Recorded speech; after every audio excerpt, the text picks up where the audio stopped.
আমরা দেশের ১ নম্বর news network, আর আপনারা দেখছেন TV9 বাংলা, প্রথম থেকেই প্রথমে।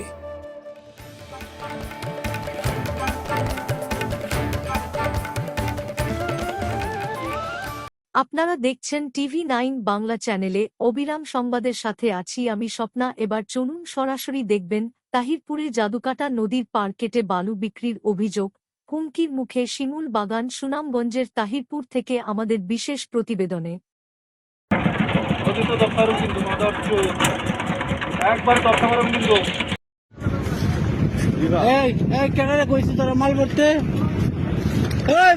সুনামগঞ্জের তাহিরপুর উপজেলার জনপ্রিয় পর্যটন কেন্দ্র শিমুল বাগান এখন হুমকির মুখে।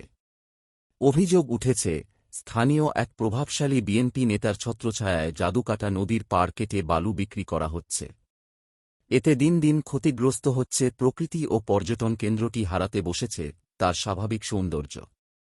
আমি এখন আছি তাহিরপুরের শিমুল বাগান এলাকায়।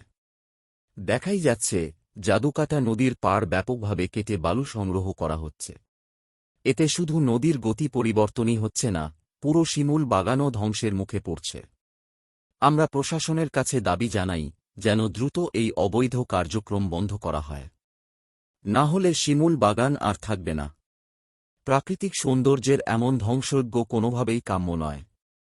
এটি বন্ধ করতে প্রশাসনের দ্রুত হস্তক্ষেপ প্রয়োজন। এভাবে যদি নদীর পার কাটা চলতে থাকে তাহলে খুব দ্রুত এশিয়ার বৃহত্তম শিমুল বাগান হারিয়ে যেতে পারে। তাই অবিলম্বে কঠোর ব্যবস্থা নেওয়ার দাবি জানিয়েছেন স্থানীয়রা। নদী ও পরিবেশ রক্ষায় প্রয়োজন কঠোর পদক্ষেপ। প্রশাসনের দ্রুত হস্তক্ষেপ না হলে প্রাকৃতিক সৌন্দর্য আর পর্যটন শিল্পের জন্য গুরুত্বপূর্ণ শিমুল বাগান ধ্বংস হয়ে যেতে পারে। TV9 বাংলা নিউজের জন্য তাহিরপুর থেকে আমি মোহাম্মদ আমির হোসেন।